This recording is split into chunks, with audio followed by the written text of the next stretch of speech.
Bonsoir à tous, bonsoir et bienvenue ce soir dans cette nouvelle salle ici à Courbevoie. Bonsoir, ça va?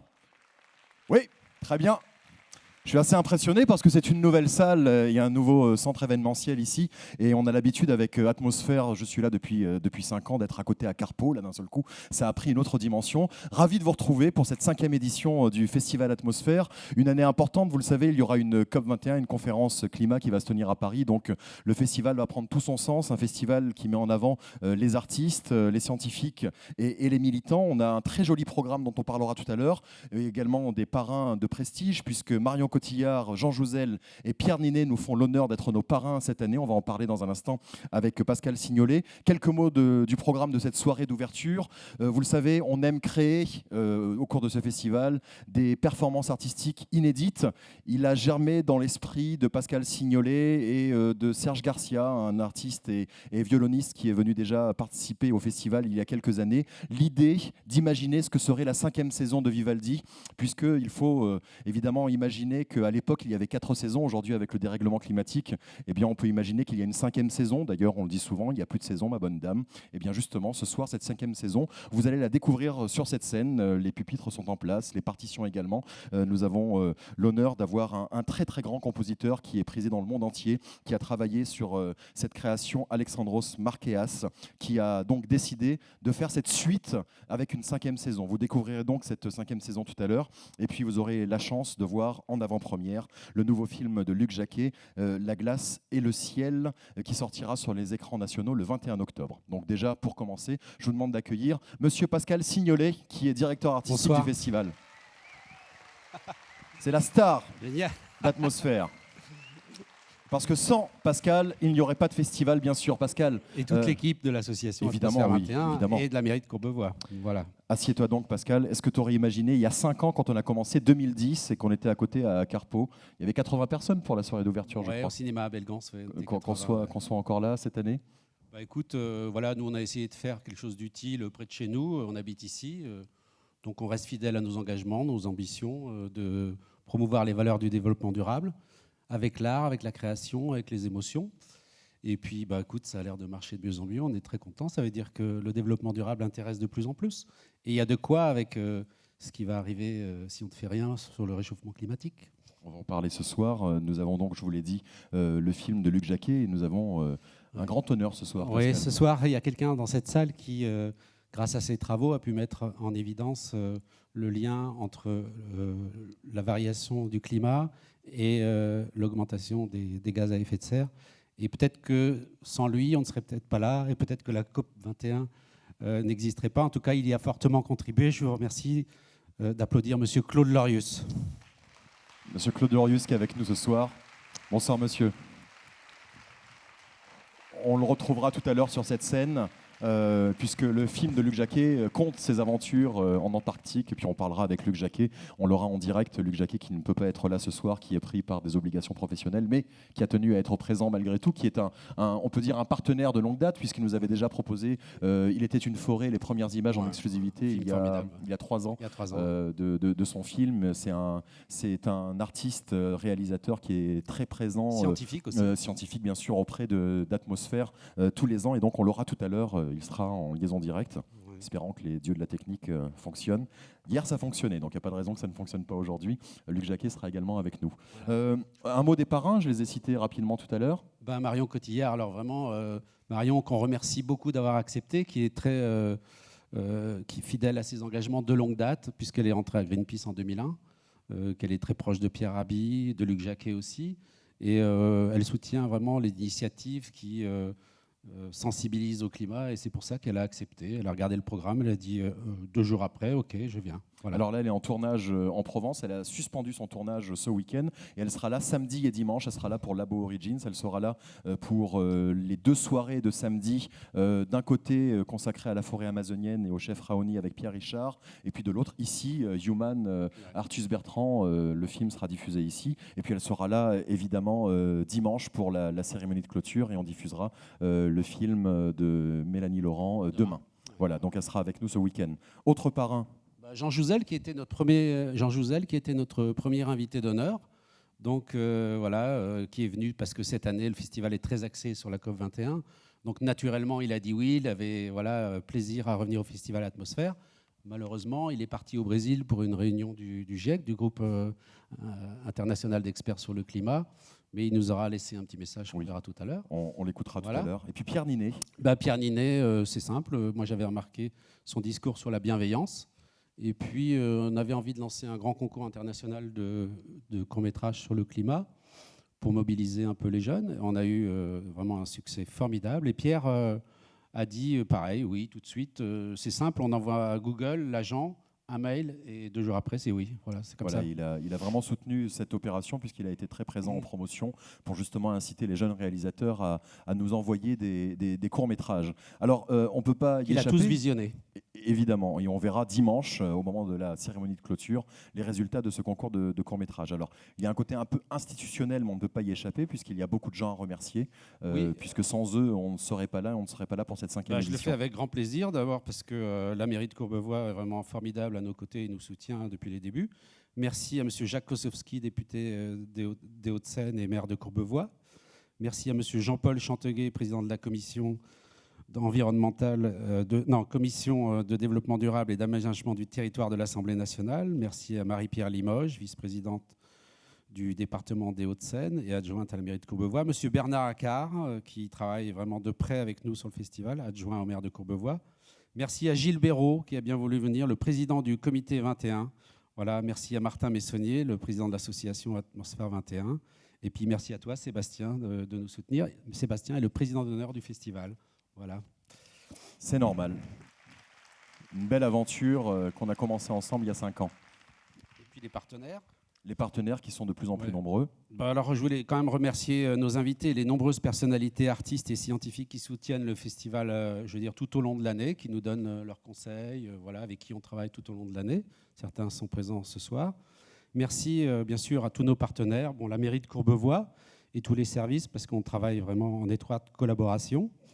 Merci à De Facto, l'établissement public de gestion du quartier d'affaires de la Défense. C'est très important pour nous parce que ça nous donne accès à un large public. Voilà, et on travaille beaucoup avec Julien Bertrand, chargé du développement durable. Je vous en parlerai tout à l'heure de ce qu'on a fait. Le Conseil régional d'Île-de-France qui a fait un gros effort cette année, notamment en direction de la COP21, qui a soutenu tous les événements qui mobilisent sur la COP21. Le département des Hauts-de-Seine. Merci à l'ADEME, bien sûr, qui est un partenaire depuis les débuts. Le ministère de l'écologie qui nous a labellisé COP21. Generali, l'assureur qui est très engagé sur les questions climatiques et sociétales. La Fondation de France, le SICTOM qui s'occupe de nos déchets et l'ensemble de nos partenaires, les nombreuses associations de terrain qui nous accompagnent. Voilà.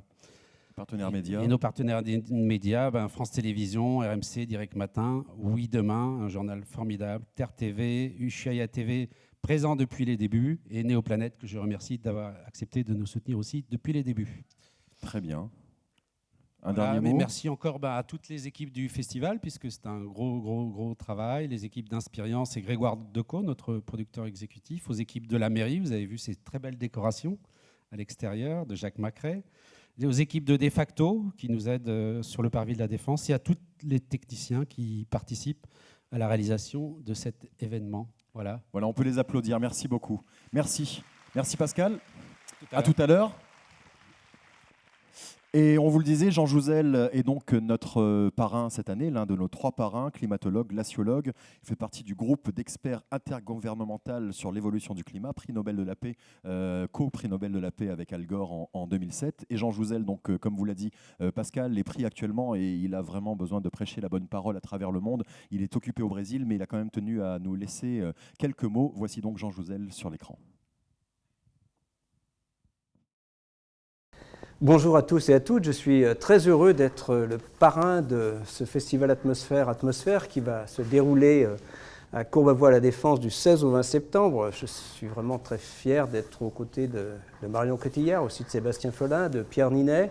Merci à tous les organisateurs, Pascal Signolet en particulier, et puis à tous ceux qui se sont impliqués dans ces journées qui vont être dédiées au développement durable. Je suis aussi navré de ne pas être avec vous. Je serai au Brésil pour une réunion du GIEC et je salue tous ceux qui y seront. Je pense en particulier à mon ami Claude Lorius. La glace et le ciel est un film formidable, il va être en ouverture. J'ai vécu cette aventure de Vostok, de la découverte d'un lien entre gaz à effet de serre et climat.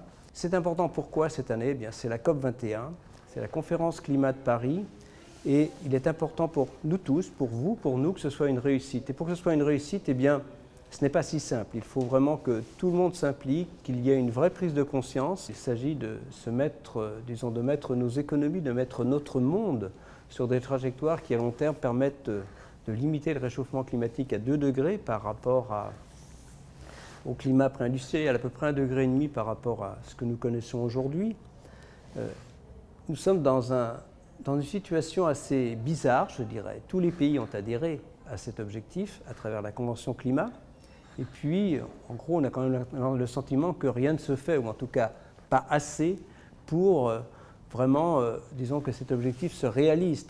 Disons, si nous laissons aller le climat sans prendre des mesures pour lutter contre le réchauffement climatique, eh bien, nous irions vers 4 à 5 degrés à la fin de ce siècle, plus par la suite, et tous les voyants sont au rouge. C'est 50 fois plus rapide que le changement que nous avons connu entre la période glaciaire et aujourd'hui. Il est à peu près équivalent en termes de changement de température, 4 à 5 degrés, mais ça a été des milliers d'années, et là on parle d'une échelle séculaire d'ici la fin du siècle. On ne parle même plus, on ne parle pas des générations futures, mais des enfants d'aujourd'hui, des jeunes d'aujourd'hui. C'est eux qui vivront, qui vivraient ce climat difficile, extrêmement, auquel il serait difficile de s'adapter à la fin de ce siècle si rien n'était fait, aujourd'hui.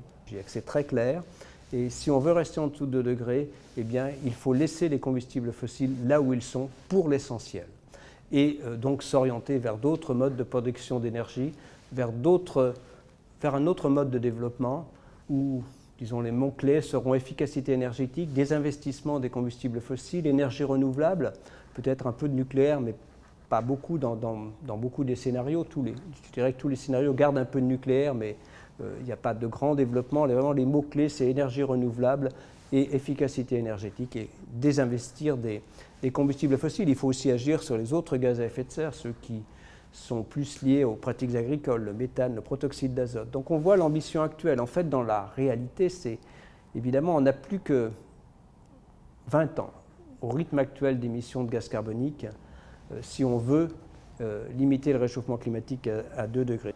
Entre 2020 et 2050, il faudrait les diviser par 3, ces émissions de gaz à effet de serre à l'échelle planétaire, et puis arriver à neutralité carbone à la fin du siècle.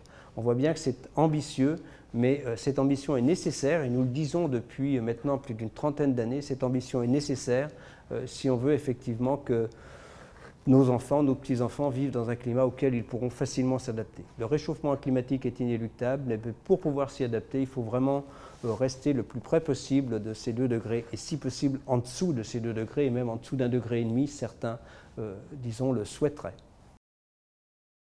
Voilà, Jean Jouzel, donc parrain de l'édition cette année, qui a donc posé les enjeux de cette COP 21.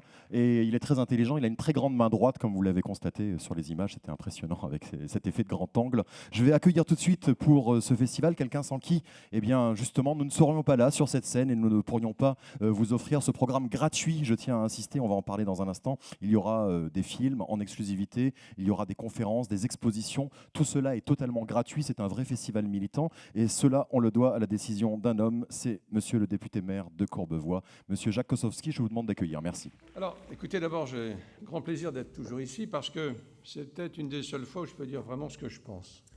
Faites-vous plaisir. Sur le climat, surtout. Sur le reste, je le dis parce que c'est normal, ça, en tant que maire. Mais vraiment, là, ça me fait plaisir. Donc, je vais me faire plaisir encore un tout petit peu, si je peux me permettre. D'abord, je voudrais remercier monsieur le président du comité 21 qui est ici présent, monsieur le président du festival, surtout, comme l'a dit monsieur Signolet et ses collaborateurs, rien ne se fait tout seul. Monsieur Claude Lorius, qui m'a passé une commande de cette image en disant « Vous faites des promesses comme les politiques, mais vous ne la donnerez jamais ». Vous apprendrez qu'à Courbevoie, quand je dis quelque chose, je le fais, monsieur Lorius. Messieurs et madame les élus, vous avez parlé du conseil départemental, madame la deuxième vice-présidente du conseil départemental, et madame et monsieur les conseillers départementaux aussi qui sont présents, puis mesdames et messieurs. Dans son dernier rapport, donc paru en novembre, le groupe d'experts intergouvernemental, on parlait tout à l'heure du GIEC, a dressé une fois encore un tableau alarmant sur le réchauffement planétaire dû à l'activité humaine. Permettez-moi donc d'en rappeler ici devant vous les grandes lignes. Depuis le début du XIXe siècle, les générations qui se sont succédées ont émis quelques 1800 milliards de tonnes de gaz carbonique à l'origine de l'effet de serre. Chaque année, ce ne sont pas moins de 35 milliards de tonnes que nous relâchons dans l'air, sachant que 40% de ce gaz émis restera sans doute dans l'atmosphère pendant encore plusieurs centaines d'années. Ce qui veut dire que même si nous décidions, hypothèse irréaliste, de ne plus en émettre dès aujourd'hui, le processus de réchauffement se poursuivrait. Pourtant, et d'après on vient de l'entendre, il est encore temps d'agir avant que ces conséquences négatives ne deviennent irréversibles. Mais il y a urgence. Comme le disait d'ailleurs récemment le secrétaire d'État américain John Kerry, le changement climatique n'est pas une menace lointaine sur laquelle nos enfants, nos petits-enfants devront se pencher. Il disait, c'est maintenant, c'est là. Quelles sont les conséquences du réchauffement qui nous menacent déjà? Notre système climatique retient désormais la chaleur dont 90% est absorbée par les océans et en un siècle, les mers et les océans se sont réchauffés en moyenne de 6/10 de degré et se sont acidifiés. Conséquence, les glaces de l'Antarctique et de l'Arctique fondent à une grande vitesse. Ainsi, par exemple, le Groenland, que vous entendez parler, vous connaissez, voit disparaître à peu près 200 milliards de tonnes de glace par an. Ce processus entraîne une hausse progressive des eaux dans le monde. Et si rien n'est entrepris, certaines îles sont condamnées à l'érosion ou à la disparition, entraînant d'ailleurs d'importants transferts de population, et ce, à très court terme. Il faut s'imaginer qu'au Vanuatu, un petit État d'Océanie, il existe déjà un ministère du changement climatique en charge d'évaluer les bouleversements en cours et de gérer les déplacements de la population. Cela fait écho d'ailleurs à l'inquiétude des populations locales de nos nombreux territoires d'outre-mer. Et lors d'une réunion de la Commission de développement durable à l'Assemblée nationale, dont je fais partie, j'ai été marqué d'ailleurs par les propos de l'une de mes collègues députées de la Polynésie française. Elle évoquait l'engloutissement de certains atolls.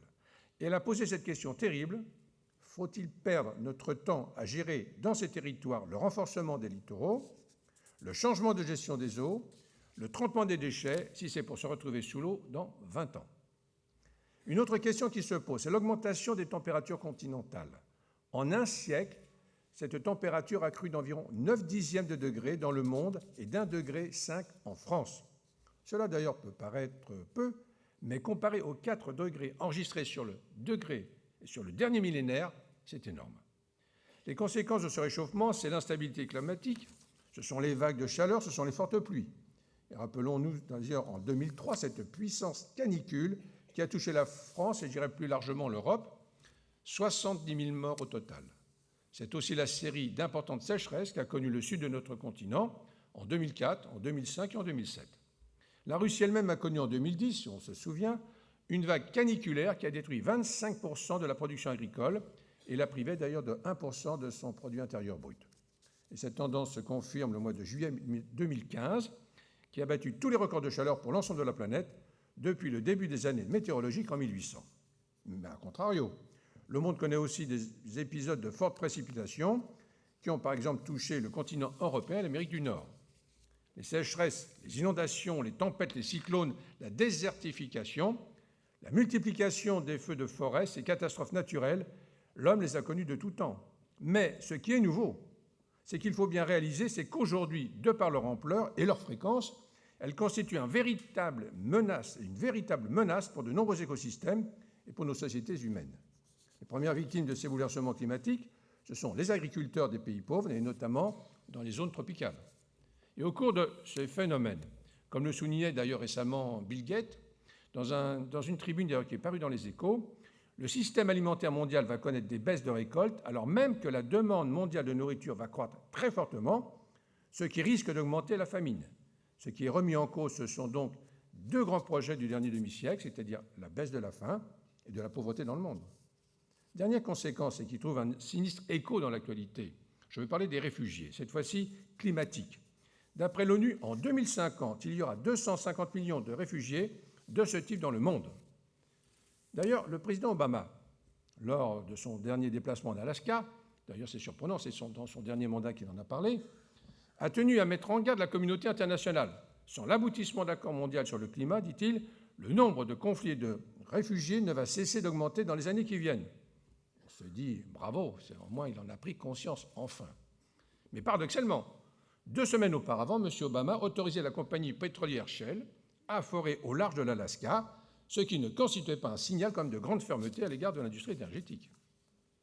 Pourtant, la dégradation climatique est peut-être l'une des causes de conflits potentiels. En mars dernier, d'ailleurs, l'Académie des sciences des États-Unis a publié une étude sur la situation en Syrie. De 2007 à 2010, c'est-à-dire avant le début de la guerre civile, ce pays a connu des épisodes de sécheresse extrêmement durs qui a entraîné une chute majeure de la production agricole et le déplacement d'1,5 million de Syriens. L'Académie américaine d'ailleurs conclut cette étude par ces mots, je cite, « L'influence des activités humaines sur le changement climatique joue un rôle dans l'actualité et crise syrienne. » Fin de citation. Bien sûr, je ne sous-estime pas les autres causes de cette crise, mais il me semblait quand même important d'évoquer ce paramètre, à mon avis déjà peu analysé. Mesdames et messieurs, si nous ne faisons rien, et tout le monde vous le dit, l'humanité court à la catastrophe et à sa perte, et j'oserais même parler, je pense, que d'effondrement civilisationnel. Les causes du réchauffement climatique sont désormais claires et identifiées, et la mutation de nos sociétés vers plus de sobriété énergétique est possible. Encore faut-il que nous ayons la volonté de dépasser nos égoïsmes nationaux. Alors, comment agir pour que le constat accablant du GIEC ne reste pas lettre morte? Nous avons, me semble-t-il, 3 leviers d'action. L'un est international, les 2 autres étant national et local, notamment d'ailleurs au niveau de la commune. Sur le plan international, le rendez-vous majeur est bien sûr celui de la COP21, qui se déroulera à Paris à la fin de l'année. Gilles Berlot, d'ailleurs président du comité 21, vous en parlera tout à l'heure de manière plus détaillée que moi. Mais je me permettrai néanmoins de souligner un enjeu de cette conférence qui me semble capital. Les financements pour le climat à l'attention des pays en développement. En 2009, bonne résolution, les pays occidentaux du Nord s'étaient engagés à financer les pays du Sud à hauteur de 100 milliards à partir de 2020, afin de leur permettre de lutter contre le réchauffement et de se développer de manière plus écologique. Les conditions pratiques de ces financements n'ont toujours pas été définies, et si nous devions en rester dans le domaine de bonnes intentions, les pays du Sud pourraient ne pas signer d'accord en décembre prochain. J'espère d'ailleurs que la conférence de Paris permettra d'avancer sur cette question épineuse, car il ne suffit pas de faire des belles déclarations. S'il n'y a pas d'argent, ça ne fonctionnera pas. Et sur le plan national, nous avons aussi des moyens d'agir. Depuis le Grenelle de l'environnement, initié en 2007 et 2012 par Nicolas Sarkozy et Jean-Louis Borloo, nombre d'orientations ont été prises pour s'engager dans l'après-pétrole. Elles ont pour la plupart d'ailleurs inspiré le projet de loi sur la transition énergétique qui a été voté au Parlement à l'initiative de Ségolène Royal, ministre de l'écologie et du développement durable. Je me félicite d'ailleurs que, sur ces sujets d'intérêt général, la passion politique cède le pas au bien commun. Il faudrait que ça se fasse un peu plus souvent, on serait certainement beaucoup plus heureux tous. Sur le plan local, il est possible d'agir au quotidien à l'échelon. Écoutez, oui, ça fait toujours plaisir. Moi, je ne suis pas opposé. D'abord, ça fait de l'énergie, et il n'y a pas besoin de chauffer dans la salle. Sur le plan local, il est possible d'agir au quotidien à l'échelon métropolitain ou communal. Et là, c'est notre devoir d'élus, de tous mes élus ici présents. Sur le plan local, on le fait. Et d'ailleurs, Mike Bloomberg, ancien maire de New York, vous savez, a récemment appelé à la mobilisation des maires des villes du monde entier sur le sujet du climat. Je crois que nous devons entendre la force de ce message. C'est drôle, quand on arrête d'un seul coup, on a toujours des idées superbes. C'est un petit peu comme Obama. Les idées, son deuxième mandat, il dit « je vais faire quelque chose ». Le premier, on ne fait rien, parce qu'on risque de ne pas être élu au deuxième. Alors on dit « on fait attention ». Mais au deuxième, on y va. Il y a 100 ans, 2 personnes sur 10 vivaient dans une aire urbaine. Aujourd'hui, c'est la moitié de la population mondiale qui habite en ville, et ce mouvement se poursuivra à l'avenir. Quand on sait que les villes produisent au moins 70% des gaz à effet de serre du monde, on se dit que les villes sont un problème pour l'environnement. Mais je crois aussi qu'elles sont une partie de la solution. Les villes ne peuvent pas remplacer les États pour parvenir à de grands accords globaux sur le climat, mais elles doivent être considérées comme des partenaires nécessaires dans ce combat. C'est souvent à des échelles plus petites que se font les grandes réalisations. Le local n'exclut pas le global, bien au contraire. Au niveau politique, les villes représentent l'échelon le plus petit, le plus proche des citoyens, et donc aussi le plus mobile, le plus réactif, le plus adaptable, le plus pragmatique. Bien sûr, toutes les villes du monde n'ont pas les mêmes moyens pour agir, mais la coopération internationale n'est pas le domaine réservé des États.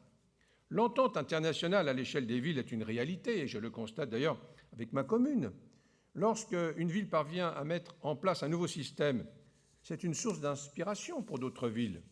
Nous sommes jumelés depuis plus de 50 ans avec Freudenstadt, une ville allemande située en plein cœur de la forêt noire. Là-bas, le respect de l'environnement est imposé par le cadre de vie.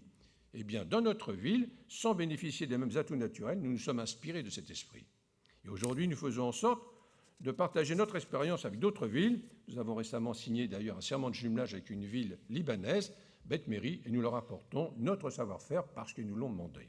Eh bien, disons que je n'impose pas mon savoir-faire. Si on nous le demande, je dis voilà ce que nous faisons. Notre rôle à nous, c'est d'imposer ce que nous faisons. C'est d'essayer de voir si ce que nous faisons peut intéresser les autres. Et si on l'avait fait dans d'autres domaines, ça aurait été beaucoup mieux. De quel droit on va imposer à un peuple, quel qu'il soit, la façon de vivre qui est la nôtre? Laissons chacun vivre comme il le veut. Simplement, on peut apporter, disons, notre savoir. Je crois vraiment que la lutte contre le changement climatique dépend aussi de la façon dont les villes abordent les problèmes de l'eau, des transports et de l'énergie. Cela produit des effets bénéfiques à l'échelon local, mais aussi mondial. Et c'est d'ailleurs le grand défi de ce siècle, créer un nouveau type de ville pour un nouveau modèle urbain. Et c'est pour cela que, chez nous, nous mettons l'accent depuis longtemps sur le développement durable à travers son agenda 21. En effet, il est essentiel que les acteurs publics se montrent exemplaires dans son domaine. Je tiens d'ailleurs à souligner qu'au-delà du service développement durable de la ville, tous les services de la municipalité déclinent à leur échelle politique du développement durable. Courbevoie a notamment souscrit à un contrat de performance énergétique qui l'engage à optimiser la consommation d'énergie de ses bâtiments. Le développement durable concerne également nos espaces verts qui sont gérés de façon écologique, comme par exemple la récupération des eaux de pluie permet de collecter et de stocker l'eau pour en faire bénéficier la végétation. Et puisque nous parlons d'arbres, j'en profite pour vous parler de 5 arbres un peu particuliers que nous avons plantés, si je puis dire, à Courbevoie. Vous l'avez vu tout à l'heure et vous le verrez en sortant, c'est l'Element Tree. L'un d'eux d'ailleurs se trouve dans le hall de ce centre événementiel. Et je vous engage à en faire usage lorsque vous sortirez tout à l'heure. C'est une machine qui, pour l'instant, recycle les bouteilles et les gobelets en plastique, mais permettra aussi à terme de gagner des jetons offrant l'accès à certains services publics de la ville, par exemple un abonnement à la piscine municipale. Vous l'avez compris, l'un des axes majeurs de notre politique, c'est la sensibilisation des citoyens aux problématiques du développement durable. Je pense par exemple à la Semaine du développement durable, mais aussi bien sûr à ce festival, Atmosphère, que nous accueillons, comme on vous l'a dit, depuis 5 ans. Accueillir un événement aussi prestigieux ne peut qu'être inspirant et s'inspirer pour les Courbevoisiens. Et je me félicite du partenariat que nous entretenons depuis maintenant plusieurs années. Et là, je voudrais remercier Bernard Accard, qui est mon adjoint, quand il est venu me voir une première fois, en me disant voilà, il y a peut-être quelque chose à faire. On hésite toujours, on essaie d'avoir des partenaires. Les partenaires, personne ne veut y aller, bien entendu, que c'est la première fois. Si on doit vulgairement se casser la figure, on veut se casser tout seul la figure. Eh bien, on l'a fait, on y a cru. Et le résultat, avec M. Signolet et son équipe, on a pu travailler et faire quelque chose de résulté. Et c'est vraiment une réussite aujourd'hui. Ça réussira aussi pour les années qui viennent. Ce type d'événement permet non seulement d'informer, mais aussi et surtout de rencontrer, de débattre. Cela permet en somme de contribuer au développement d'une conscience citoyenne. C'est d'ailleurs dans cet esprit que nous avons créé des jardins partagés.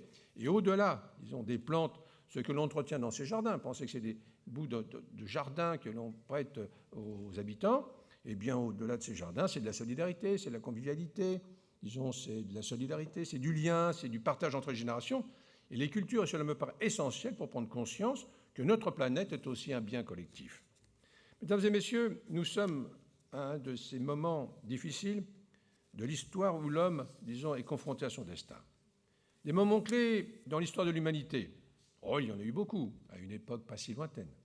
Or, j'entends souvent dire aujourd'hui que la lutte contre le réchauffement climatique va nécessiter des sacrifices individuels et collectifs. Alors, je m'interroge. Pourquoi parle-t-on de sacrifices? Quels sacrifices nos enfants demandent-ils pour leur offrir un monde meilleur demain? Est-ce qu'ils exigent des emplois et des exploits héroïques? Non. Ils demandent à chaque citoyen de petits gestes. Quels sont ces petits gestes? De renoncer à la voiture quand on le peut en ville et de prendre des modes de transport collectifs, d'avoir un comportement plus sobre en matière de consommation énergétique ou d'eau, de veiller à la collecte sélective des déchets et des appareils usagés, plus largement en ayant tout simplement un comportement respectueux de la nature. Ce que nos enfants nous demandent, mesdames et messieurs, ce n'est pas de sacrifier notre vie pour un idéal, mais c'est de mettre un peu de cet idéal dans notre vie au quotidien. Et je forme le vœu devant vous que nous les écoutions. Pour finir, je saluerai à nouveau la présence de M. Claude Lorius parmi nous ce soir.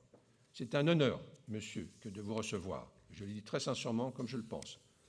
car en plus d'être un grand chercheur, vous êtes un homme engagé, vous transmettez à merveille votre amour de la planète. Et je pense que ce soir, nous continuerons à le faire. Et je suis heureux. Alors, je vous dirai à vous tous, bonne chance, et aux présidents et du comité 21, organisateurs. Et vous avez une grande responsabilité, car vous le savez, vous avez l'avenir de nos enfants et nos petits-enfants qui est en jeu.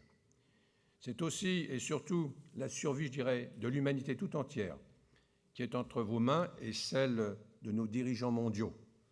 Alors, on compte sur vous, comme vous pouvez compter sur nous et surtout sur Courbevoie, qui sera toujours à vos côtés si vous en avez besoin. Merci. Merci, merci monsieur le maire, monsieur le député maire, Jacques Kosowski. Merci beaucoup. Vous allez être là avec nous pendant tout le festival. Oui, super, merci beaucoup. On continue cette soirée d'ouverture et nous allons demander à monsieur Gilles Béraud de nous rejoindre. Gilles Béraud qui est le président du comité 21, l'un des acteurs très importants au niveau national pour le développement durable. Il accompagne des associations, il accompagne également les sociétés. Il sera partie prenante dans l'organisation de cette COP 21. Bonsoir Gilles. Bonsoir. Merci de nous accompagner pour ce festival Atmosphère. Rapidement, est-ce qu'on peut essayer de définir ce qu'est la COP 21 ? Parce qu'on en entend beaucoup parler, mais qu'est-ce que c'est exactement ? C'est professionnel, c'est grand public, c'est diplomatique ? Comment est-ce qu'on peut le définir ? Alors, la COP 21, c'est d'abord une négociation diplomatique. En 92, quand il y a le sommet de la Terre, les pays se rejoignent pour la première fois autour de l'idée qu'il faut croiser environnement et développement. C'est-à-dire comment faire que l'humanité se développe en prenant en compte la réalité environnementale. Aujourd'hui, on a élargi les choses considérablement au niveau du développement durable, mais de Rio est né 3 grandes négociations, où ce sont les pays qui discutent tous les ans, la désertification, la préservation de la biodiversité et le climat. Et c'est la 21e année que 195 pays plus l'Europe, 196 membres, se réunissent pour se mettre d'accord. Alors, vous imaginez la complexité. Laurent Fabius aime bien dire, utiliser l'image d'une réunion de copropriété. Essayez de vous mettre d'accord ici sans réunion de copropriété, sauf que là, on est 196 pays au niveau des États. Donc, on a besoin de se mettre d'accord à l'unanimité. Si un pays bloque, il n'y aura pas de texte à Paris à la fin de l'année. Donc ça, c'est la première dimension. Vous avez sûrement entendu parler du protocole de Kyoto. Ça, c'était en 97, donc la 3e COP. Et là, on est sur l'après-Kyoto. Kyoto a été prorogé, mais il n'y a plus de protocole au niveau mondial qui traite les questions de climat. À l'époque, certains pays se sont engagés, certains se sont retirés comme le Canada, sauf que maintenant, nous devons nous mettre d'accord à l'unanimité. Ça, c'est un quart. Le deuxième quart, c'est les engagements des pays. Tous les pays sont en train de prendre des engagements. Il n'y en a que 60 qui l'ont pris pour l'instant, dont l'Europe, qui a pris un engagement de baisser de 40% ses émissions de carbone en 2030 par rapport à 2010, d'autant qu'on a déjà bien travaillé en Europe. Certains pays, beaucoup moins d'engagement. Certains pays comme le Maroc, qui sont en voie de développement, disent « Nous, on sait faire 17% en moins. Si on est aidé, on sait faire 35% de baisse d'émissions de carbone à 35%. » Et ça, c'est toute l'idée du fonds vert, dont vous avez déjà entendu parler. Et c'est le 3e volet de Paris. C'est comment faire pour que les pays qui se développent, évidemment, d'abord les pays qui ont besoin de se développer, tous ces pays qui ont besoin de nourrir, qui ont besoin de soigner, qui ont besoin d'éduquer plus que nous, comment faire pour qu'ils se développent dans une approche faiblement émettrice de carbone, de ressources, de pollution, etc. Et ça s'appelle le fonds vert. Ça coûte 100 milliards par an à partir de 2020. Ce que disent nos amis du GIEC, c'est trop tard 2020. Il faut commencer plus tôt. Donc à Paris, il faut qu'on arrive à trouver ces 100 milliards par an. Mais ces 100 milliards par an, ça peut être aussi des dépenses en moins. Si on met l'argent qu'on met aujourd'hui pour développer le charbon, on peut le mettre sur les énergies renouvelables, on voit bien qu'on déplace les choses. Et le charbon, c'est beaucoup plus que 100 milliards d'investissements par an. Donc il faut qu'on finance cela. Et c'est l'enjeu de Paris, c'est trouver l'argent, mais aussi comment on le distribue. Qui l'évalue? Qui a le droit? Comment on va pouvoir mesurer ça? Alors ça, c'est la partie diplomatique, ça concerne les États. Nous, on est association. Le comité 21, on regroupe aujourd'hui plus de 500 entreprises, collectivités locales, ONG, centres de recherche et tout ça. Donc on pousse tout le monde en disant « soyez courageux ». Mais ça ne suffit pas. Le 4e volet, c'est les solutions. Ça ne sert à rien qu'on décide à Paris qu'on prenne des grands engagements, qu'on fasse une espèce de téléthon du climat si on n'est pas capable d'agir. Comment on fait, et monsieur le maire, vous le disiez très bien, pour changer la mobilité, pour changer la façon de s'habiller, et surtout pour faire qu'on ait envie de ça. Il ne faut pas que ce soit emmerdant, ces questions de climat.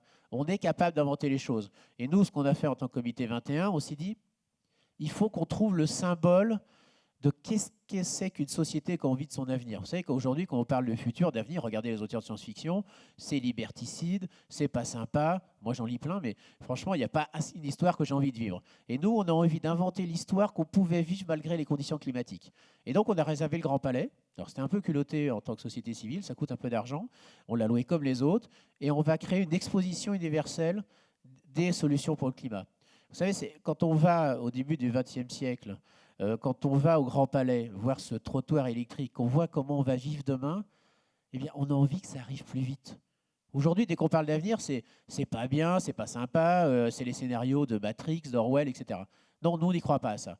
On y croit si tout le monde s'y met. Donc, on va montrer comment des entreprises ont inventé des solutions qui peuvent être généralisées, comment des collectivités ont inventé des choses qui peuvent être faites par d'autres collectivités, comment les ONG peuvent partager, et surtout comment ensemble on va pouvoir inventer tout ça, parce que c'est l'exposition universelle du monde du numérique, celui où chacun vient avec ses idées, vient les partager. Et donc pendant une semaine du 4 au 10 décembre au Grand Palais, c'est gratuit, ouvert, etc. tous les jours, on va avoir 250 expositions, des démonstrations, des installations d'artistes, et montrer fortement qu'on peut se prendre en charge, tous entre nous. On attend beaucoup des politiques. Il faudra attendre beaucoup, il faudra le dire, il faudra s'exprimer. Et c'est important que le festival qui verra son prix remettre dimanche, il est important. Et nous, on lance un autre festival, Big Green, bientôt, pour d'autres jeunes. Et on reprendra. Et il n'y en aura jamais assez. Il faut que les jeunes prennent en main, tous. Il faut qu'on envoie le message. Mais surtout, il faut qu'on agisse. Et c'est pour ça qu'existe ce projet au Grand Palais. Ça s'appelle Solution COP21.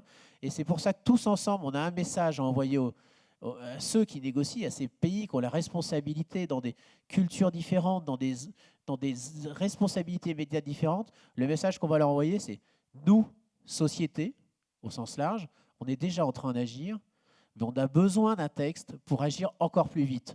Donc le message qu'on leur envoie, c'est pas vous n'êtes pas bien, vous prenez une mauvaise décision parce que vous bloquez la décision parce que chez vous, les gamins crèvent de faim dans la rue. Non, on se met tous ensemble et on envoie ce message parce que moi, ce qui m'intéresse, c'est pas qu'on réussisse Paris. Le rendez-vous, c'est pas dans 85 jours l'ouverture, c'est rendez-vous dans 5 jours à la clôture avec un texte. Parce que moi, ce qui m'intéresse, bon, on va peut-être prendre un peu le temps de dormir derrière parce que ça nous occupe un peu en ce moment, mais surtout, qu'est-ce qu'on fait le 1er janvier et comment on fait pour qu'on met au cœur de notre objectif, non pas une contrainte, comment on va vivre le moins mal possible, non, un vrai projet partagé, sympa, de qualité de vie, qui prend en compte la planète, parce que c'est notre approche à nous. Je suis vraiment ravi de pouvoir rendre hommage, comme vous tous, à Claude Lorius ce soir, qui a mis ce mot anthropocène. On a une responsabilité dans cette affaire, on est responsable des dérèglements, même si l'homme n'est pas tout seul responsable. Mais en tout cas, ce qui est sûr, c'est qu'on est seul responsable de qu'est-ce qu'on va faire de cette planète et comment on va partager ce capital qu'on a en commun, qui est la préservation des équilibres climatiques. Parlons pas de réchauffement, parlons de ces équilibres, parce que tout est extrêmement fragile et en train de se dérégler. Mais si on s'y met tous, on a 20 ans. Et dans 20 ans, on peut effectivement continuer à vivre. Moi, j'ai des gamins qui ont 11 et 13 ans, et j'ai une gamine qui vient d'avoir 11 ans, et elle m'a dit « Papa, je suis content de ne pas être né avant ». Alors, quand on est un écolo, militant, etc., c'est plutôt sympa, ça met de bonne humeur. Bon, elle m'a dit aussi parce qu'avant, il n'y avait pas l'Internet. Mais surtout, ce que je lui souhaite à elle, c'est qu'un jour, elle a un gamin du même âge qui lui dise « Maman, je suis content de ne pas être né avant ». Voilà. Parce que c'était pas mieux avant, c'est pas vrai. Moi, j'ai aucune envie de vivre comme mes parents. J'ai envie qu'aujourd'hui, on invente ensemble quelque chose. Et ça, c'est pas la décision politique qui m'apporte. C'est qu'est-ce qu'on va en faire et comment chacun d'entre nous, on sera une part de la solution pour que cette planète soit vraiment beaucoup plus sympa que celle de nos parents. Très bien. Merci beaucoup, Monsieur Gilles Béraud. Merci. Et donc, c'est du 4 au 10 décembre au Grand Palais. Solution COP21. Pour ce monde beaucoup plus lumineux que ce qu'ont pu nous décrire Orwell ou Huxley, quelque chose d'un peu plus lumineux. Merci beaucoup, merci Gilles Béraud. Donc rendez-vous au Grand Palais. Je vais de nouveau inviter Pascal Signolet à nous rejoindre. Pascal, on va rapidement venir sur le programme du festival. Et il va se passer beaucoup de choses au cours de ce festival. Il y a des expositions, il y a des films, il y a des performances artistiques. Commençons par quelque chose d'assez innovant, c'est le Fashion Lab. Ça a commencé hier. Ça a commencé hier, donc on collecte des costumes, cravates, accessoires au profit de gens qui en ont besoin, au profit d'associations, la cravate solidaire, et puis des chaussettes orphelines savez, Tout le monde a les du chaussettes, mal à, voilà. à retrouver la chaussette qui va avec l'autre. On ouvre tous le tambour de machine à laver. Voilà. Il y a toujours une chaussette qui est toute seule, donc c'est la fameuse chaussette orpheline. Pour les recycler Et voilà, au on profit peut de les ramener. l'association Chaussettes Orphelines. Voilà. Et donc c'est jusqu'à demain soir à la Défense. Voilà, c'est ça. Et on a déjà récolté plusieurs centaines de costumes, centaines de kilos de chaussettes. Enfin, c'est formidable. Voilà. Il y a un salon qui va commencer vendredi. Oui, ça ici c'est sur le site. c'est une nouveauté. On accueille le salon Ma Planète Mieux, un salon éthique. Voilà, où on trouve une cinquantaine d'exposants, aussi bien dans le domaine de la décoration, du vêtement. Enfin voilà, c'est vraiment l'acte de consommation est important et c'est pour ça qu'on a invité ce salon à venir. Voilà. Un cycle de conférences pendant ce festival avec des sujets très importants. Globalement, on va parler de demain. Oui, demain, le futur augmenté, la ville de demain, la ville intelligente, la ville connectée, et quelle place pour l'homme et la nature dans la ville connectée. Donc c'est avec les entretiens Albert Kahn, Karine Dartig-Pérou, que je remercie. Voilà. Oui. L'entreprise de demain, alors ça c'est le président de notre association, Martin Vessonnier. Alors là, Le bonheur au travail. Voilà, le bonheur au travail. Donc évidemment, quand on est heureux, on travaille mieux. Donc, Et il a fait le tour du monde et il s'est rendu le compte tour que du monde des il y a des entreprises gens qui travaillent bien, qui sont heureux au boulot. qui se remettent en question et qui sont à la fois plus productives et dans lesquelles les gens sont heureux.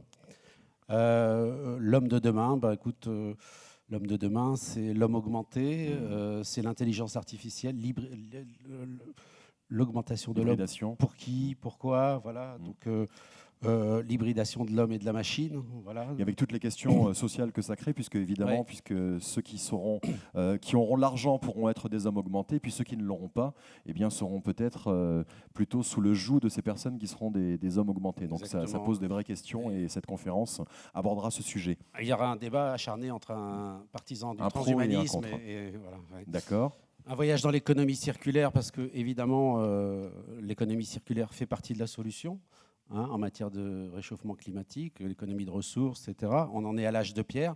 On va faire un focus sur le textile. Voilà, Oui. ça se passera au pôle universitaire Léonard de Vinci.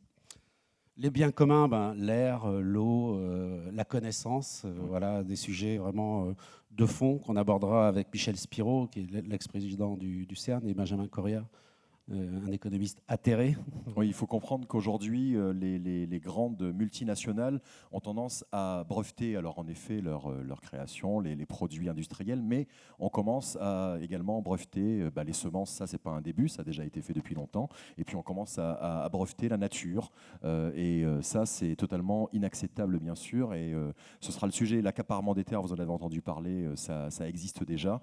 Et plus on avance, plus ces grosses multinationales qui commencent à avoir une position hégémonique, eh bien, à coût de millions et de milliards de dollars, commencent à s'attribuer des pans entiers de la nature qui nous appartient. C'est notre bien public et notre bien commun, et ce sera vraiment le sujet de cette conférence. Et c'est quelque chose de scandaleux, et il faut absolument en parler.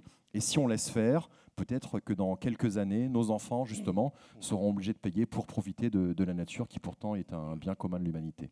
Puis bien sûr, une conférence de clôture sur le climat, décidée à Paris pour agir vite, avec Jean-Louis Etienne, Gilles Boeuf, le président du Muséum d'histoire naturelle, Bruno Légevin, président de l'ADEME, et Tristan Lecomte, qui fait de la reforestation dans différents pays du monde. Voilà. Alors toujours des éminents spécialistes qui nous rejoignent.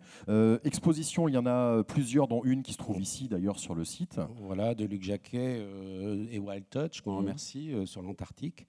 Une exposition sur la forêt. Ils travaillent dans une zone en Colombie où on trouve un seul arbre qui stocke le carbone dans le sol. Voilà, donc ils aimeraient développer la culture de cet arbre. Voilà. Et puis Sacrée Croissance de Marie-Dominique Robin, bien sûr. Et puis une maison économe. Voilà, on peut voir comment fonctionnera la maison du futur, enfin on l'espère.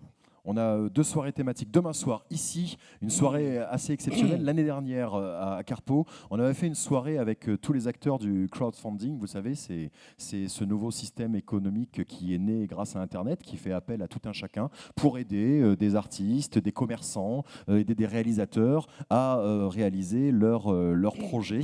Et donc, il y a différents acteurs sur le terrain, KissKissBankBank, Tous Coprod, Ulule et Bluebees.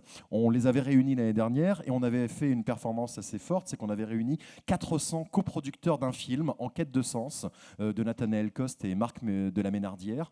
Et les deux réalisateurs étaient sur scène et ils attendaient donc de projeter pour la première fois aux 350-400 coproducteurs qui étaient dans la salle qui n'avaient jamais vu le film. Et ça a été une soirée assez exceptionnelle, pleine d'émotions, puisque le film était vraiment magnifique. Ça a fini par une standing ovation. Et il y a eu vraiment un contact très intéressant avec les coproducteurs. Donc demain, on va reproduire la même chose, mais cette fois-ci, on va faire une espèce de speed dating du crowdfunding avec une succession sur scène de jeunes entrepreneurs dans tous les domaines possibles et imaginables qui vont venir présenter aux festivaliers, donc vous, si vous voulez venir, leurs différentes actions pour lesquelles ils cherchent des coproducteurs. Donc en tout cas, on tient beaucoup à cette action et à cette soirée, puisque voilà, ça va tout à fait dans l'esprit du festival, dans l'esprit développement durable d'Atmosphère. Et puis autre soirée, du mois après-midi, c'est Labo Origins. Samedi à Samedi 17h30. après-midi. Ça, c'est extraordinaire. C'est une expérience unique qui mélange à la fois la science et l'art autour des origines de la vie et des origines du climat. C'est Marie-Odile Monchicourt qui a eu cette idée formidable. Donc, on va associer, par exemple, Jean-Pierre Bibring, qui est responsable de la mission Rosetta, Vincent Fleury, un biologiste, Jean-Pierre Gouillon, biologiste, à deux chanteuses, une chanteuse rock, une chanteuse d'opéra, des percussionnistes, et les uns vont réagir avec leurs émotions, et puis on espère que les scientifiques et les artistes vont trouver une harmonie ensemble. Mais en tout cas, sur le fond, ça va être aussi formidable. Voilà. On fera aussi une expérience sonore tout à fait inédite. Voilà. Donc ce sera ici, dans cette grande salle, samedi à 17h30, et je vous le disais tout à l'heure, en présence de notre marraine Marion Cotillard. La clôture, ce sera dimanche soir à 17h ici, toujours en présence de Marion Cotillard. Donc on va remettre différents prix, le prix du court-métrage, les coups de cœur des différents films. De l'ADEME, du public. Et on diffusera en avant-première le nouveau film de Mélanie Laurent, donc demain. Oui, qui sont partis du constat que l'humanité pouvait être condamnée. C'est ce qu'ils avaient appris. Et ils ont fait le tour du monde pour voir quelles solutions il y avait. Donc c'est un film très porteur d'espoir qui met en perspective toutes les innovations dans le monde entier, comment les gens se sont débrouillés pour survivre, comment c'est devenu quelque chose de... comment ils ont ramené la vie dans des endroits... comme à Chicago, comme à Détroit, etc. Alors évidemment, c'est un film en avant-première, comme l'ensemble de la programmation, ou quasiment l'ensemble de la programmation. C'est vrai que, et là je parle avec mon regard extérieur à Atmosphère, moi ce qui m'a séduit avec ce festival dès le début, c'est la qualité de la programmation cinématographique, toujours des avant-premières nationales, parfois européennes. Et encore une fois, déjà ce soir, vous le savez, vous aurez une avant-première nationale avec le film de Luc Jacquet, La glace et le ciel. Grosse programmation cinématographique, ici à Carpeaux, à Belgance, pendant ces 5 jours de festival. Une quinzaine de films en avant-première pour petits et grands.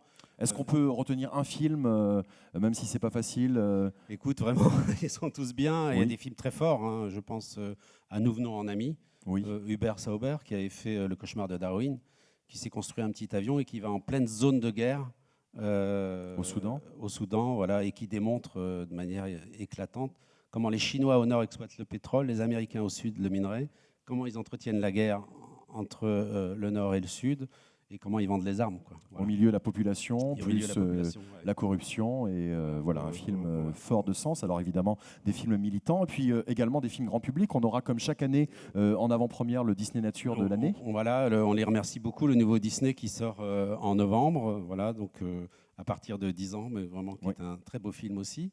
Et qui sort donc, et qui sera ici dimanche après-midi. Dimanche après-midi à 14h30. Voilà. Toujours gratuit, je tiens à le préciser. Voilà. Donc un bien joli programme, et on peut applaudir l'ensemble de l'équipe d'Atmosphère et Pascal Signolet qui dirige avec beaucoup de talent l'ensemble de ses équipes. Merci beaucoup, merci Pascal. On va passer maintenant à la partie artistique de la soirée avant de retrouver en avant-première ce magnifique film. Je vais inviter sur cette scène, je vous en ai parlé tout à l'heure en ouverture, eh bien, les musiciens qui vont vous jouer la 5e saison. Merci d'accueillir les Cordes Enchantées.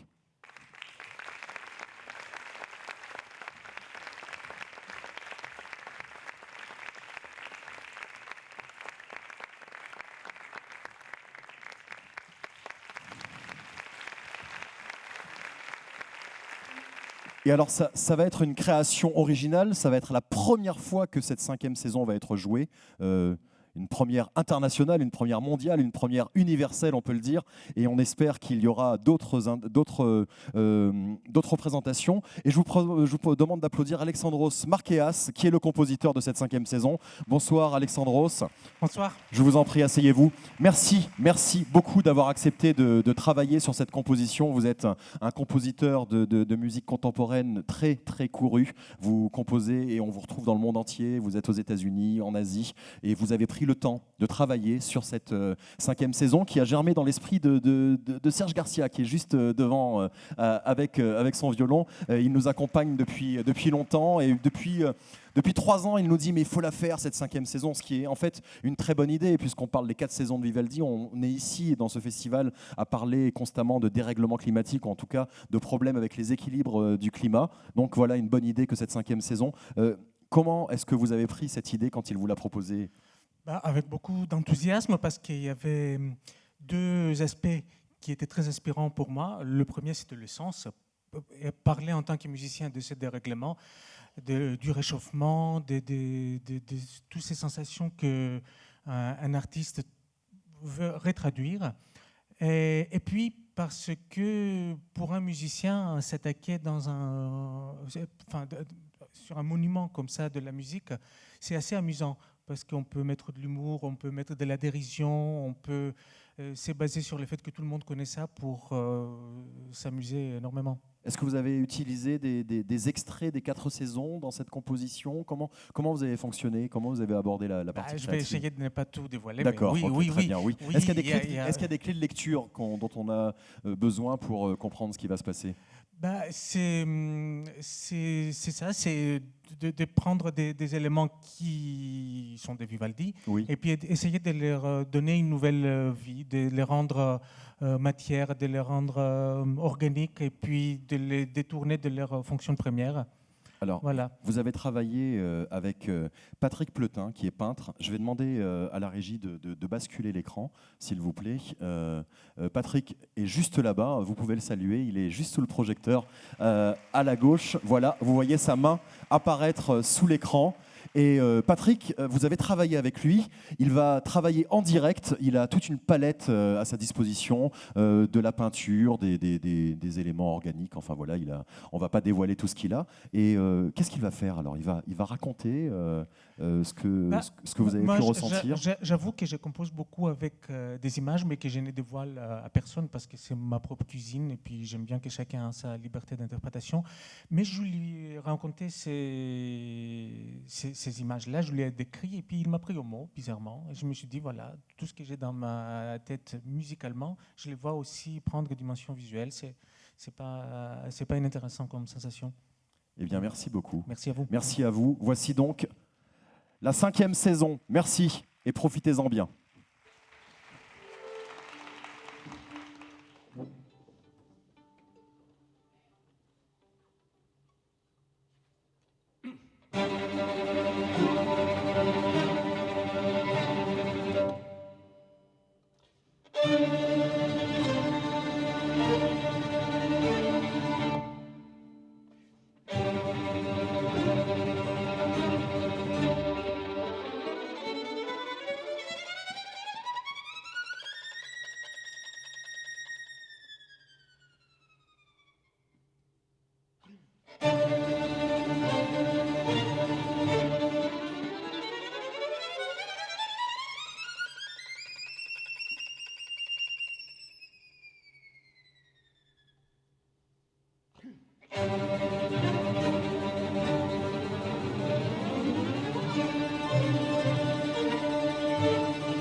Les cordes enchantées, composition d'Alexandros Markeas, avec la performance visuelle de Patrick Pleutin.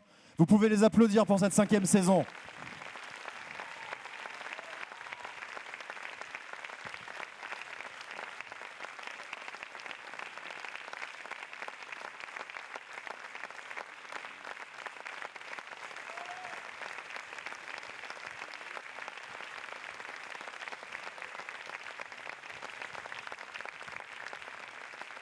Merci beaucoup. Serge veut dire un mot. Serge. Vous avez pu remarquer que nous sommes tous bienvenus dans ce set parce qu'on a pris les devants. Nous avons déjà donné nos chaussures. Merci Serge Garcia, qui est à l'initiative de cette 5e saison. Voilà, c'était une première. J'espère que ce ne sera pas une dernière et que cette 5e saison sera rejouée. Et c'est plein de sens et c'est exactement ce qu'est ce festival, essayer de donner du sens à l'ensemble des performances artistiques. On va projeter dans un instant le film que vous êtes venu voir. Mais Luc Jacquet devait être en liaison avec nous au Skype. Puis en fin de compte, il a été pris par des obligations personnelles et professionnelles surtout. Résultat, il ne sera pas avec nous par Skype, mais ce n'est pas grave, on va discuter avec Claude Lorius, qui est quand même le héros et le sujet principal de ce film. S'il vous plaît, merci d'accueillir monsieur Claude Lorius. Accompagné de Vincent Desmartes, directeur de production chez Wild Touch. Tenez, asseyez-vous. Claude, je suis là. Où allez-vous ?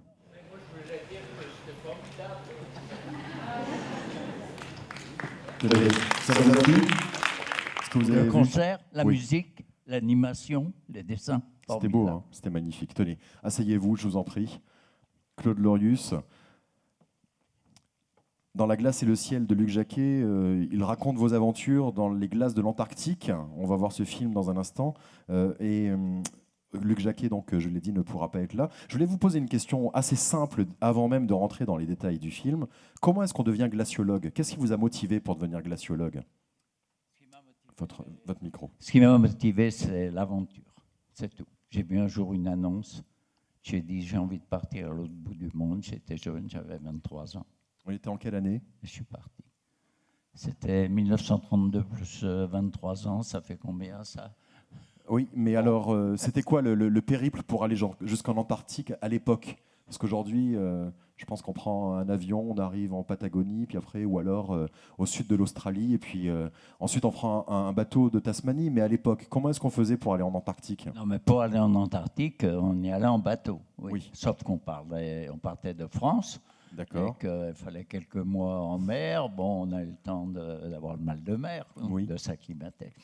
Et puis après, à l'époque, non, on n'avait pas d'avion. Donc le port du C'était bateau, un long périple. un chalit, voilà. Bon. Combien de temps C'était un long voyage. Pardon. Et ben là, disons, aller-retour, 6 mois de voyage. Et moi, je suis resté 1 an et 3 mois là-bas. Donc vous voyez, c'est 1 an et demi. C'était une bien aventure. passé. C'était une aventure. Ah ouais, mais ce n'est pas que la durée Oui. qui permet de dire que c'est une aventure. Mm. C'est une aventure parce que c'était une exploration et qu'on savait que personne ne viendrait nous chercher si on ne tenait pas le coup. Comment est-ce que Luc Jacquet vous a présenté ce projet ? Qu'est-ce qu'il vous a dit quand il vous a appelé pour vous le proposer ? Ben, Luc, il a lu un livre que j'avais écrit qui s'appelle L'Anthropocène, un livre qui dit que l'homme est en train d'abîmer la planète. Et puis, il m'a téléphoné et j'y croyais pas. Parce que Luc Jacquet, c'est quelqu'un. Oui, la marche de l'empereur, il a été Bah, oscarisé. Enfin, les gens de son équipe, Oui. c'est formidable. Et moi, je n'en revenais pas. Et puis, il est venu, on a parlé. Et puis après, oui, j'ai dit, allez, on y va. Donc, on est parti en Antarctique, une fois de plus. Mais là, je n'étais pas tout seul. Qu'est-ce que ça vous a fait d'ailleurs ? Racontez-moi de revenir en Antarctique. Ça faisait combien de temps que vous n'aviez pas mis les pieds là-bas ?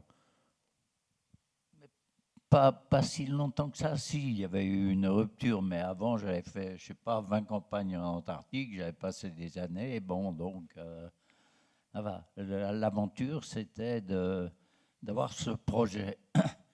parce que ce qu'on voulait, c'était, enfin ce que je souhaitais, et c'était bien le but de Luc et de son équipe, c'est de laisser un message.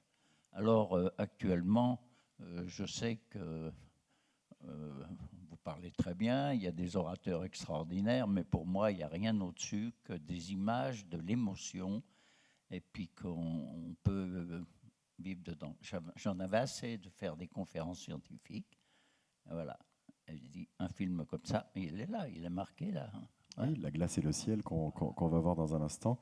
Vincent, comment est né ce projet de votre côté, chez vous, avant même d'arriver? Est-ce que déjà le fait d'avoir la marche de l'empereur, avoir ce CV quand même, une fois qu'on est oscarisé, ça facilite les choses pour faire ce genre de film? Ou alors c'est un combat à chaque fois, faire réussir à financer ce genre de film, qui est un film ambitieux, dès lors qu'on commence à vouloir faire, entre guillemets, de la vulgarisation scientifique?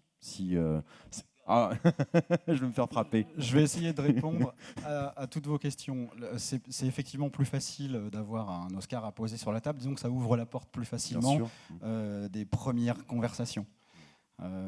Après, quand on arrive dans l'industrie du cinéma avec un film documentaire de la science en Antarctique sur le climat, ça fait pas rêver l'industrie du cinéma. Voilà. Donc ça reste compliqué de monter un film comme ça. Il faut être nombreux, il faut être de nombreux coproducteurs. Ils étaient là, heureusement, et on y est parvenu, mais il faut de la pugnacité, et on en a aussi. Ce qu'a réuni Claude, pour répondre à l'autre des questions, ce qu'a réuni Claude et Luc, c'est l'Antarctique, tout simplement. Je pense que s'ils se sont rencontrés, c'est parce qu'ils ont ce virus en commun, ce virus de l'Antarctique que l'un et l'autre décriront bien mieux que moi, mais quand on est allé une fois là-bas, des gars comme eux, ils passent leur vie à vouloir y retourner, quoi. Et Luc a fait du cinéma là-bas. Enfin, Luc a commencé comme scientifique et a terminé cinéaste. Claude a commencé cinéaste, il a fini scientifique. Non, je plaisante évidemment, mais voilà, c'est ce virus. C'est ce virus et ce qui a amené l'idée du film et le message que porte le film. Vous le verrez, vous aurez votre propre sentiment dessus. Moi, ce que je sais, en ayant passé ces 3 dernières années avec ces deux talents et génies, respectivement du cinéma et de la science, c'est que l'âpreté de cet endroit où ils ont travaillé, où ils ont chacun fait leur métier, la difficulté qu'il y a de bouger là-bas, de faire le moindre geste, ce qu'ils y ont accompli, ils n'ont pas pu le faire sans solidarité entre toutes les personnes qui constituaient les corps expéditionnaires dans lesquels ils partaient, n'est-ce pas Claude? Vous ne pouviez pas, sans solidarité, vous en sortir, sans intelligence collective. Voilà, au bout d'un moment, quand on a un projet comme ça, de rester enfermé à Charcot pendant 1 an, loin de tout secours, et quoi qu'il arrive, s'il se passe un truc, bah, c'est cuit. Au bout d'un moment, si on ne réfléchit pas ensemble et qu'on n'est pas solidaire, on ne s'en sort pas. Donc, je ne vais pas vous raconter le film, vous allez le voir juste après. Ça raconte la carrière de Claude, ça raconte comment il a... avec génie, talent, intelligence collective et solidarité, avec des Américains, des Soviétiques en pleine guerre froide, comment est-ce qu'ils ont réussi à sortir, voilà, à corréler température et gaz à effet de serre et de démontrer que finalement l'anthropisme est la responsabilité de l'humain dans la situation d'aujourd'hui. Voilà, ce qui porte le film, c'est cette solidarité, cette intelligence collective dont on ferait bien de s'inspirer aujourd'hui et dans les quelques mois qui viennent à Paris et plus tard, quoi. Est-ce que vous pouvez me dire, justement, me décrire, Claude, c'est quoi ce virus? C'est quoi ce truc qui fait qu'une fois qu'on a mis les pieds en Antarctique, on a forcément envie d'y revenir? Mais t'as jamais eu un virus pour rien, toi? Tout le monde a envie, un projet, envie de faire quelque chose. On n'y arrive pas toujours. Qu'est-ce qui vous plaît là-bas? Mais d'abord, je suis parti pour l'aventure. Oui, ça, vous me l'avez déjà dit. Bah oui, non, je mais pardon, parce que t'as pas l'air de comprendre. Mais si, Alors, j'ai bon, compris. J'ai compris. Mais là-bas, donc, qu'est-ce qui vous plaît? Eh ben, qu'est-ce qui vous plaît à vous et à Luc? Bon, la première étape, 3 hommes isolés pendant 1 an, donc un déplacement d'1 an et demi, sans secours possible, et c'est la solidarité. J'ai appris à vivre avec les autres. Parce que quand vous êtes dans une piole de 20 mètres carrés, que vous ouvrez la porte et qu'il fait moins 40 dans le couloir, moins 60 en hiver quand vous sortez, il faut être solidaire. Et ça, j'ai appris la solidarité. Ensuite, j'ai commencé à apprendre à trouver des choses, la science, le réchauffement climatique, les gaz à effet de serre, tout ça, c'est moi. c'est nous, les gens qui étaient avec moi. Donc ma passion a viré vers la science. Et une des choses dont je suis très très fier, c'est qu'au moment de la guerre froide, entre les Russes et les Américains, qui étaient en plein conflit, eh bien, il s'est trouvé que j'ai rencontré des gens qui avaient été en Antarctique et que j'ai pu disposer d'un avion de l'US Navy, plusieurs d'ailleurs, parce qu'il y en a 2 qui se sont cassés la gueule, c'était pas sans risque pour eux, et pour m'emmener dans une base soviétique. Et ça, je suis extrêmement fier. C'était la guerre froide. Il n'y avait pas de lien entre les pays. Et là, c'était formidable, cette aventure. Bon, voilà. Mais maintenant, il y a d'autres questions? Non, j'ai tout compris. C'est bon. Je crois qu'on peut regarder le film. On est venu pour ça aussi, mais également pour vous rendre hommage. Merci beaucoup, Monsieur Claude Lorius, s'il vous plaît. Merci à vous. Merci, Claude. Merci à Vincent Desmarthes. Merci à vous. Merci beaucoup, Claude. Le film La glace et le ciel sortira en niveau national le 21 octobre prochain. Et nous avons le plaisir et l'honneur de vous présenter donc ce soir en avant-première nationale ce film, La glace et le ciel. Très bonne soirée et très bon festival. Merci beaucoup. Merci.